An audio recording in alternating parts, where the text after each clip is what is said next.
semana. A você e a todo mundo, todos atentos, porque nós entramos em Apocalipse. O arrebatamento tem tudo para acontecer entre 5 e 10 anos. Procure o Senhor enquanto é possível achar. Então, já que Obrigado, galera! eu não vou deixar acontecer, porque não tem Apocalipse certo quando a gente maceta acaba o Apocalipse. Bora!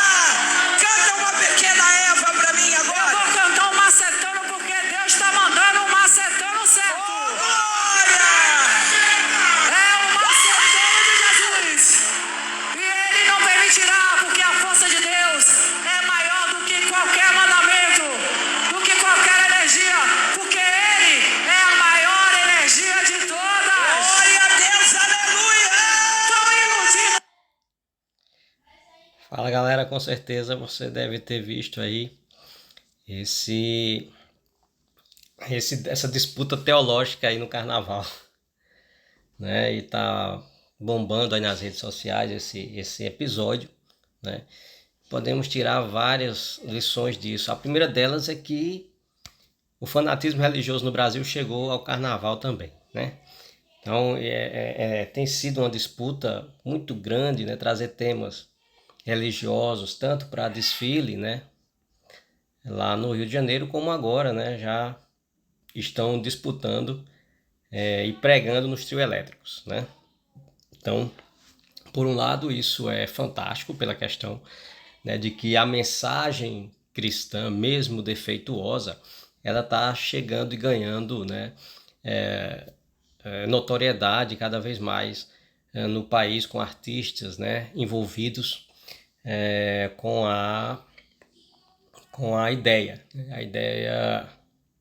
cristã, certo? Mesmo que defeituosa e errada, né? Que é complicado a gente entender dessa forma, mas tem chegado, né? É como aquela questão de que Deus falou até através de uma jumenta, né? Então, não estou fazendo aqui paralelo, estou falando com relação a que a palavra ela não está restrita ao âmbito, né, às dimensões das congregações, das instituições da igreja fechada. Então hoje está a maior zona, né, essa questão do conhecimento. Então a gente tem que prestar bem atenção. Já era complicado entender essas coisas nas igrejas e agora então publicamente dessa forma, né, por teólogas, né, de primeira linha aí disputando no carnaval. Então é interessante por esse lado, né, desse tema ter sido tocado aí pela artista. Mas é o seguinte, aí entra várias questões, né, inclusive a questão apocalíptica, que não é fácil de ser entendida, e há inúmeras, né, interpretações com relação a isso. Mas a fonte para entender isso tudo, as últimas coisas, não é Apocalipse, não deve ser Apocalipse, mas sim Mateus 24, né? Onde Jesus fala de forma natural sobre as últimas coisas, das dores de parto e etc. Então há toda uma interpretação mais coerente a partir daquilo que Jesus falou, né? Mas em virtude da teologia hollywoodiana que invadiu o nosso país através dessas teorias, invenções, né, de arrebatamento e coisa e tal. Então isso se proliferou muito na nossa tradição evangélica. Então a gente tem que saber separar um pouco o que é tradição, né, e do que realmente a gente pode encontrar nas escrituras, certo? Lembrando que tudo que a gente pode arrancar ou tirar ou entender das escrituras não vai ser a verdade final, né, sobre elas. Então, estamos há 3.000 anos, mais ou menos, ou mais, né, de tudo que foi escrito, né? Então é preciso entender como foi a formação do cânon, o que é realmente Bíblia Sagrada, que nem tudo na Bíblia ali é sagrado, né? Por exemplo,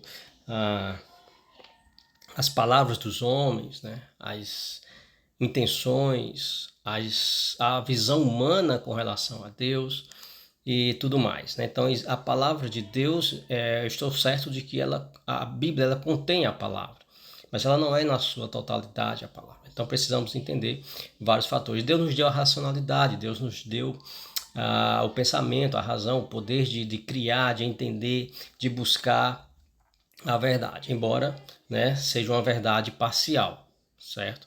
Então, não é difícil, mas também é descartável muitas vezes esses comentários, porque gera medo, né? E a teoria apocalíptica, como ela tem sido difundida na tradição cristã fundamentalista americana, que nós assimilamos, então ela é, na verdade, a teologia do medo, né? A tentar convencer as pessoas por meio do medo e não do amor e da graça de Deus, né?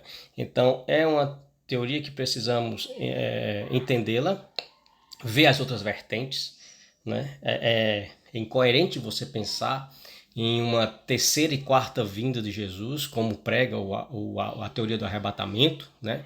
De que Jesus viria mais uma vez e ninguém irá vê-lo, e depois virá novamente, né? Ficará um tempo na terra, 1000 anos. Então é muita invenção, né? Inconsistente nessa teoria. Mas ela é bem aceita e bem, digamos assim, difundida, né? Principalmente no meio cristão evangélico. Então, fiquem atentos e não tenham medo, né? A palavra aqui é que não tenha medo de Deus, não tenha medo de Jesus. Temer, né? A palavra temer aparece muito, sim, mas estamos na graça, tá? Estamos diante da graça de Deus. E Hebreus é claro quando fala que Jesus, né, aniquilou o pecado. Então precisamos entender tudo isso e ver Jesus Cristo como um ser amoroso, que quer nos aproximar de Deus. Então a nossa relação com Deus é primeiro de entender Deus, entender o que Jesus fez, né, a partir da pregação do Evangelho. E pela fé em Jesus Cristo chegarmos a Deus, né? Então essa conversa de Apocalipse, inclusive o livro de Apocalipse, ele foi preciso 3 concílios para poder ser aceito como canônico, né? E o fato de ele ser aceito como canônico, todo o Novo Testamento, não há uma ideia ali de que aquilo seria a palavra de Deus, né? Há uma ideia de que são orientações para a igreja, né? Então a ideia do apostólico ao escrever e difundir as cartas entre as igrejas era de proclamar os feitos, pregar, escrever historicamente, deixar narrado, escrito, né, deixar documentado, né, os feitos de Jesus Cristo, o que aconteceu e as orientações para a igreja. Mas não que esse cânon do Novo Testamento seja realmente um cânon sagrado, como é o Pentateuco, né, do Antigo Testamento, né? Então precisamos entender que o que os apóstolos e o pessoal da época de Jesus entendia como escritura sagrada era o Antigo Testamento, né? Era a lei hebraica, judaica, certo? Então eles não entendiam que os escritos deles eram para ser tidos como sagrados, como última palavra, como essas coisas todas. Isso já foi a igreja que impôs e colocou isso posteriormente, tá certo? Então precisamos entender o Novo Testamento como orientações para a igreja, certo? E não como leis absolutas, assim como foi e como está escrito lá no Antigo Testamento, tá certo? Então, houve uma reformulação do Antigo Testamento Novo? Houve, certo? Há orientações? Há, mas precisamos entender como isso tudo se formou, como Apocalipse, né? João estava velho, idoso, né? Numa ilha, preso, passando fome, necessidade, doente, né? Então, e aquelas palavras tinham um fundamento para a igreja na época, né? Numa época ali bem próxima. E todos ali acreditavam que realmente o fim chegaria em breve, né? Então há toda uma simbologia ali contida. Podemos tirar algumas lições para nós hoje, é possível, né? Mas aí é tratar toda uma doutrina, regras e prever o futuro, né? Passo a passo, por meio do Apocalipse, isso não é possível, né? O que se faz é muita criação, muita invenção, são roteirinhos montados, tá certo? Então, em suma, precisamos entender que a salvação é pela fé em Jesus Cristo e só, né? Não entenda que a destruição futura, né? A ira de Deus vai cair sobre o mundo e coisa e tal. Isso já acontece, isso sempre aconteceu. E aí precisamos entender como é que podemos pensar o ser de Deus com relação a sentimentos, que ele na verdade é assentimental, né? Então há muita interpretação humana com relação a Deus já contido na própria Bíblia, né?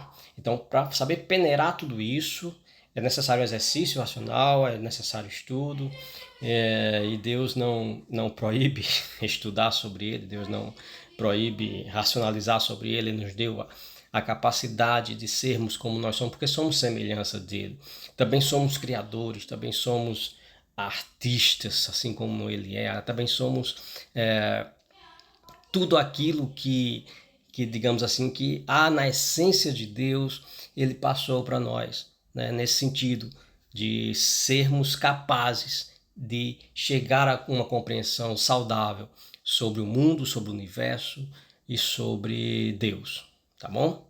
Grande abraço e até a próxima.